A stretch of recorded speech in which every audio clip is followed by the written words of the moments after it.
Hello, Math 8 students. These are the notes for Monday, February 28th. Your teacher will have given you a copy of this worksheet. We're going to talk today about simple interest and compound interest in our introduction to the chapter on exponents. So let's get started. If you have a highlighter, let's grab it for a second. And let's read question 824. So John needs to borrow $250. So $250 is what we're going to call the principal amount. And the principal amount is what you borrow or what you save. It's the starting value. So there are two banks. Moneybags Municipal Bank will charge him 8% simple interest each week. So that's important. Simple interest each week. And Scrooge Savings will charge him 6% compound interest each week. So simple interest and compound interest are two different things. So they've started a table here to organize the data to see how much money it's actually going to cost him to borrow this $250. So notice that they both start 0 weeks at $250. That's the principal amount. Moneybags Banks start is the simple interest bank.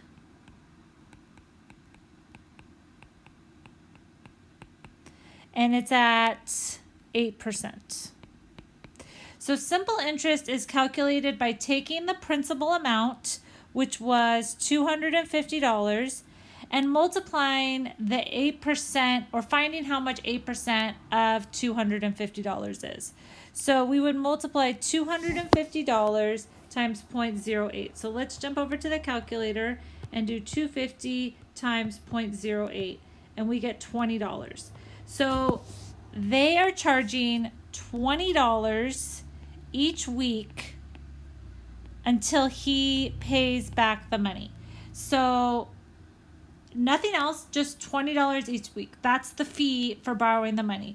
So after 4 weeks, he's going to owe $330, 5 weeks, $350, 6 weeks, $370, and it keeps adding up. So go ahead and fill in the rest of this table, adding 20 to the previous week's amount every time. So 430, 450, 470, and 490. So after 12 weeks, it will cost him $490 to have borrowed the original amount of $250. It's a big deal, right? That's how banks make their money. Okay, then we have the alternative. The alternative is to borrow from Scrooge Bank. Scrooge Bank or Scrooge Savings has compound interest at 6%. Okay, so the percentage is a lot smaller. Well, compound interest is calculated by taking 6% of the previous week. So whatever the amount is, it's 6% of that. So the initial would be 6% of 250, which is $15. But then you're going to take 6% of the 265 and calculate that. Then you're going to take 6% of the 280. So that's a lot of work. One easy way to figure out the calculation is we're going to multiply times 1.06. The 1 represents 100% of the amount, which is the 250, plus the 6%. So compound interest is basically calculated by taking whatever the percentage is, add that to 1, and that will give you the compound interest. So we're going to basically multiply each of these numbers times 1.06. So the first ones have been done for you. Let's go ahead and fill in the weeks. We're going to do this in 12 weeks also. And I'm going to take 297.75 and multiply that by, adds. Sorry, guys. What was it? 297.75, 297.75, and this time we're going to multiply it by 1.06.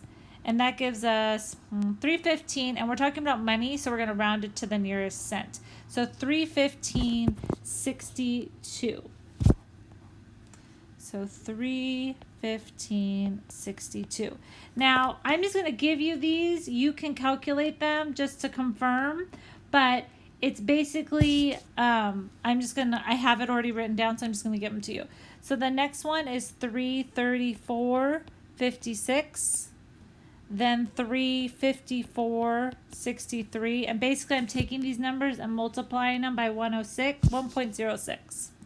Then you have 375.91, 398.46, 422.37, 447.71, 474.57, and then the last one is $503.05. Wow. So if you borrowed this money for 2 weeks, you'd have to pay twice as much back at this bank. Interesting. Okay. So again, this is how banks make their money. They charge you interest. You need the money, and so they charge you interest. And that is how they make their money. So let's take these two graphs, these two tables, and put them on the graph. So I'm going to start with money bags because it's pretty straightforward. We started at $250, and you basically are adding on $20 each week. So it has a constant rate of change. So a nice linear slope here. I'm going to keep going up. And please do the same.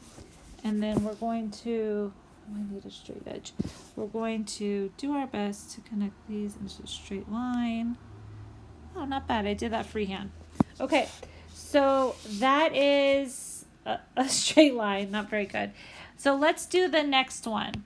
The next one's going to not be as straight. We are going to start at 250, but then we're going to go to 265, which is a little bit less, and then 280, which is right here, and then 297, which is right probably about here, 4 and 315, which is right here. So it's actually looking like it's going to curve. So 6 and 354, right about here.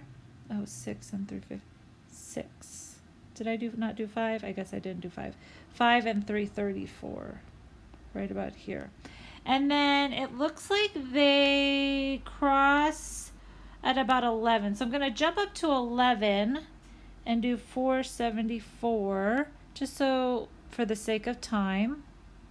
And then at 12 weeks, it's 500, over 500. And that's up here. So this is how this graph, you can fill in the rest of them, but I'm just going to show you.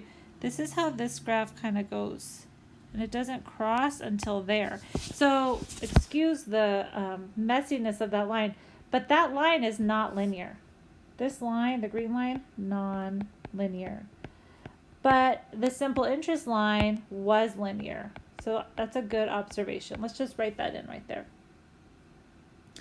All right, so let's scroll down and answer these questions based on this information.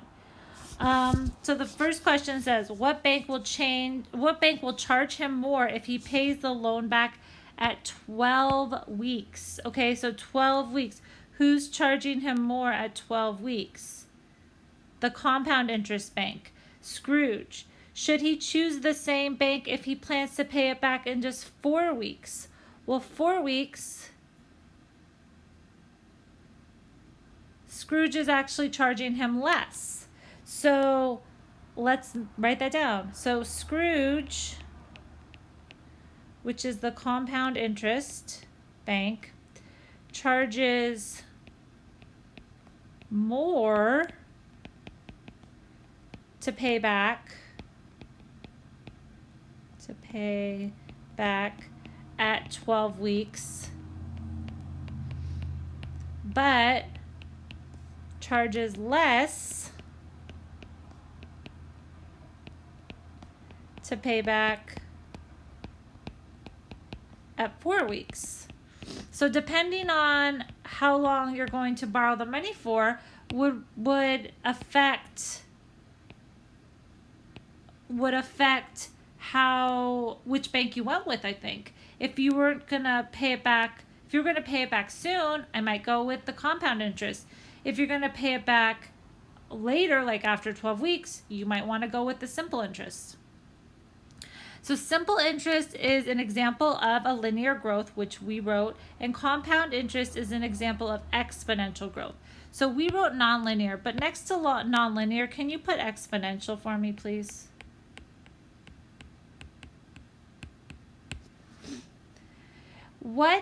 Talk to your team about how you could explain to someone else the difference between the two kinds. I'm just going to tell you. The difference in these two kinds is simple interest. You're adding simple interest. You are adding the same amount each time.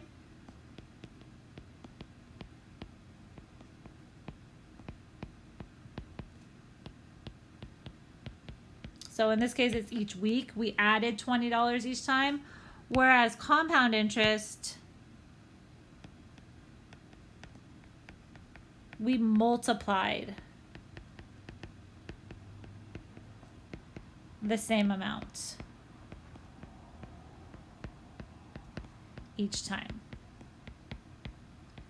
And this is important because this is exponential, where simple interest is linear. And that's going to come into play a little bit later in this chapter. Okay, flip the page and let's take a look at the next question. Mariana is curious how much she will have in her savings account when she is 18 and she graduates from high school. She looks at a table she created. As she looked at the numbers in the first two columns, she noticed a pattern that she thought she could rewrite into a shortcut. Study the table and her work. Okay, so what do you guys notice? I noticed that she starts with 500 and she's multiplying by 1.05. And then she's multiplying twice by 105. And then she's multiplying 3 times by 105. So it's multiplication, and so that's compound interest.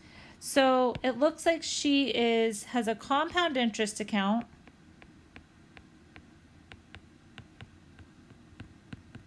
Because it's 1 plus 0.05, which is 1.05. So that means that she would have 5% interest rate. So I noticed that her starting value is 500. Remember I said the starting value is called the principal. So her starting value is 500. And it's multiplying by 1.05 each. It looks like years. How could we rewrite Mariana's balance at the end of any year in terms of the principal, $500? In words, generalize the pattern you see in the table. So we can take the $500 and we can multiply it by 1. Actually, I'm going to multiply it like this. Oops. 1.05. 1.05. And then it looks like we're going to do 1.05 however many times. So whatever the number of years is. So number of years. Repeat 1.05. All right. So based on this pattern, describe how you would find Mariana's balance after 18 years.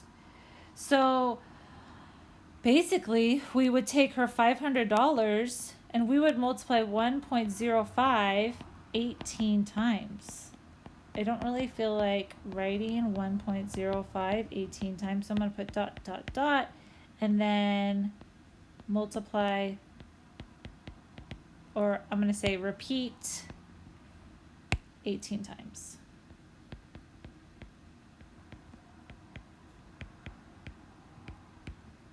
And that is actually how you're going to figure out her compound interest.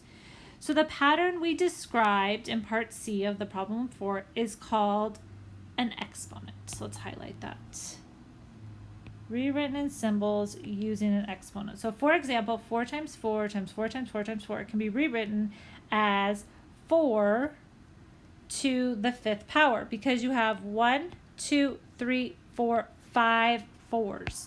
So the 4 itself is the base, and that's what we multiply.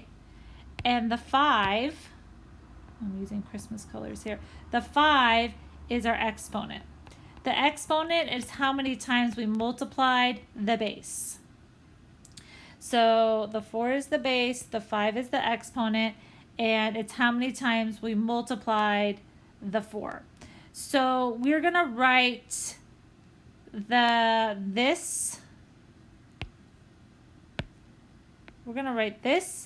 as an exponent. So we're going to multiply 500 times 1.05, and instead of writing it out 18 times, we're going to put an exponent of 18, which we're not going to calculate, but if we were to calculate, we would do 1.0, so make sure, write this as a note.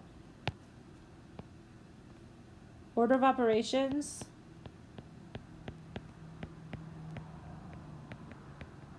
we're going to do 1.05 to the 18th power first. Then we would multiply by 500.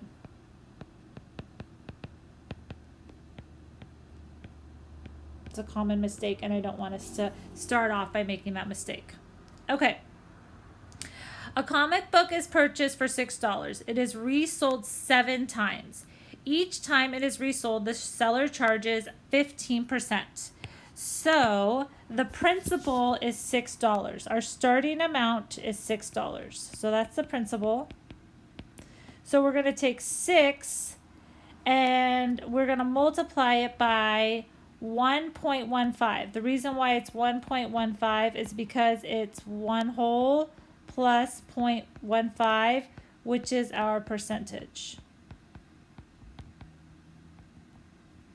And then it is resold 7 times. So we're going to take that 1.15 and take that to the 7th power. So let's do that. We're going to do 1.15 to the 7th power first. And I probably need to turn this so we can do it like this. Oh no.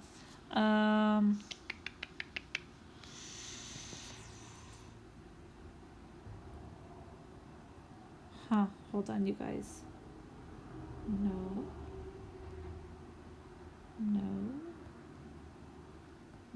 Uh-oh. Let me see if I can write this in. Okay. Please take 1.05. No, try that again. 1.15 to the 7th power.